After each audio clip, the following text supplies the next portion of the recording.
con Juan Enrique Cañanos. Muy buenas tardes, Juan. ¿Qué tal? Buenas tardes.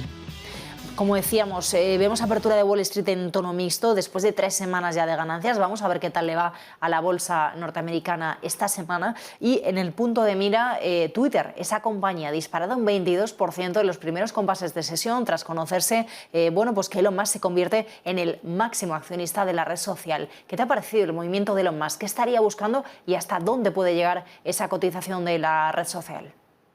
Bueno, se habla mucho sobre este movimiento y también se especula sobre la posibilidad de ver una posible o no manipulación, en este caso, de ciertos comentarios, ciertos contenidos por parte de algunas de sus compañías, con lógicamente el objetivo de potenciar sus inversiones y, en este sentido, toda la fortaleza que tiene. Yo creo que es un buen movimiento, para la compañía es algo muy positivo, no vamos a descubrir quién es Elon Musk y, lógicamente, cuáles son las posibilidades que tiene y, sobre todo, cuál es el rendimiento que han protagonizado sus negocios en los últimos años. Y esto, obviamente, es algo que el resto de entidades también tendrán que tener en cuenta a la hora de encontrar una competencia directa y, sobre todo, muy, muy férrea en este sentido. Algo muy bueno, como digo, para la entidad, malo para la competencia, pero en general para el sector es algo muy positivo, ya que yo creo que también salpicará a muchas de las otras compañías que, como digo, pertenecen a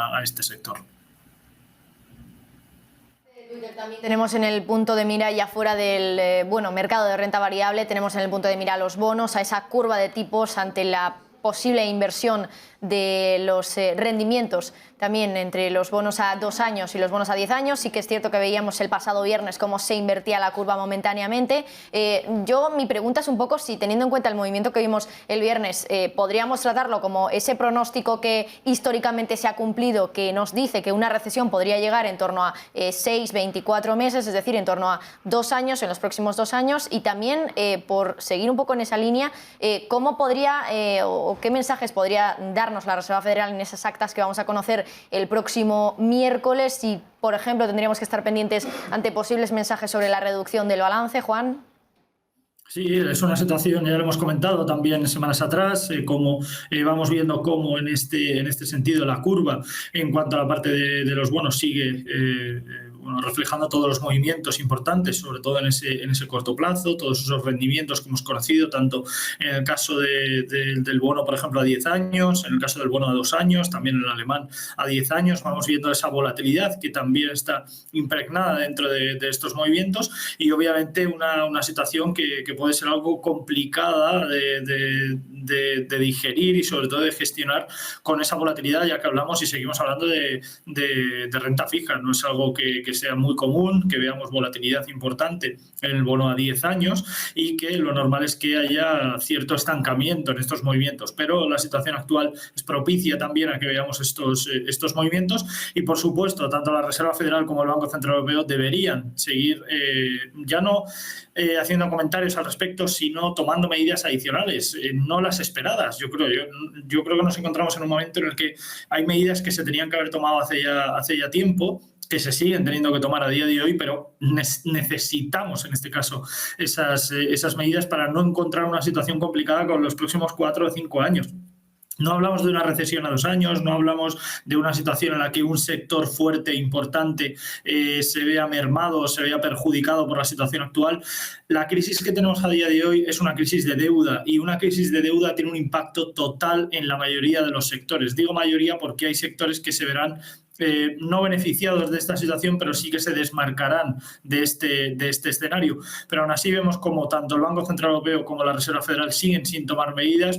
Una subida de tipos de 1/4 de punto porcentual por parte de la Reserva Federal, lo cual es nada, pan para hoy y hambre para mañana, por el impacto negativo que va a tener el consumo si no se toman medidas adicionales. Y en el caso del Banco Central Europeo, especulaciones sobre una posibilidad de modificación en base a política monetaria para mayo, pero por el momento seguimos sin medidas, seguimos sin comentarios, vemos una inflación importante, vemos una deuda que sigue incrementándose y aquí nadie dice nada.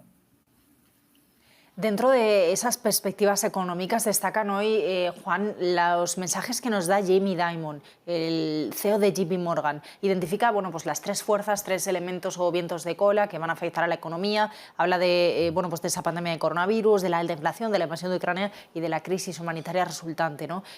Habla de cómo podría esto aumentar drásticamente los riesgos para la economía norteamericana, con esas sanciones también en el punto de mira. ¿Qué te parecen estas alertas? Complicadas, lógicamente, y que de ser así, ¿no? de llegar al final, sería complicado en cuanto a la posible evolución en el corto plazo. Como digo, es una situación en la que vamos viendo poco a poco cómo es verdad que todo va encajando, es verdad que todas las piezas del puzzle se van colocando, pero global. Nos encontramos, como digo, en un escenario negativo y en un escenario de recesión y de hiperinflación, en la cual ese puzzle se va colocando, se van recolocando las piezas y, lógicamente, en todo ese movimiento nos encontramos en una situación en la que esa volatilidad seguirá siendo especialmente negativa. Ya no solo la pandemia, ya no solo la guerra entre Rusia y Ucrania, sino todos los acontecimientos que estamos conociendo desde los últimos 8 meses van encaminados a una situación complicada en cuanto a economía se refiere. Y por eso es por lo que decimos que tanto el Banco Central Europeo como la Reserva Federal tienen que tomar medidas, tienen que tomar partida en este juego, entre comillas, en esta situación en la que es una partida de ajedrez que sigue siendo muy complicada, sobre todo para Europa y sobre todo para países, algunos en concreto, dentro de la Unión Europea, como por desgracia es en el caso de España. Pendientes de la cotización del petróleo, hoy tenemos al Brent también cotizando con subidas del 3,5% prácticamente, supera con holgura esos $100, está en los 107,9, rozando los $108 en un momento en el que cada vez se habla más del embargo de la Unión Europea hacia el petróleo ruso. ¿Cómo podría afectar todo esto? Porque es cierto que hoy, a lo largo del día de hoy, hemos visto cómo algunos expertos, por ejemplo los de Goldman Sachs, elevaban la previsión para el petróleo hasta los $115 el barril, pero eso sí, para 2023. Ya estamos prácticamente en esos niveles.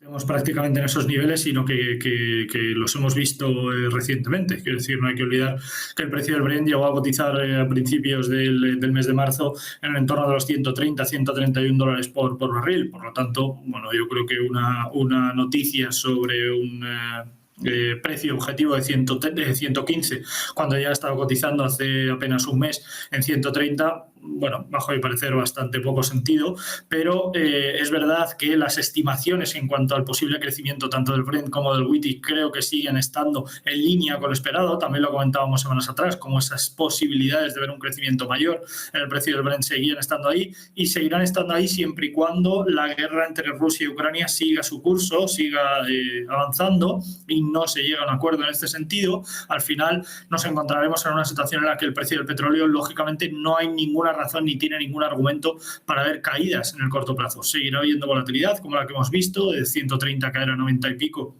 a 97, 98 recientemente, volver de nuevo otra vez a alcanzar niveles de $108 por barril, lo cual nos encontramos en una volatilidad importante. Estamos hablando de una volatilidad entre el 10 y el 30% para una materia prima, para un activo que normalmente no es volátil, salvo que haya una noticia o haya algún comentario o acontecimiento importante por parte de la OPEP, por parte de países árabes, y nos encontramos, como digo, en un escenario en el que todo es propicio para poder seguir viendo subidas en el medio plazo.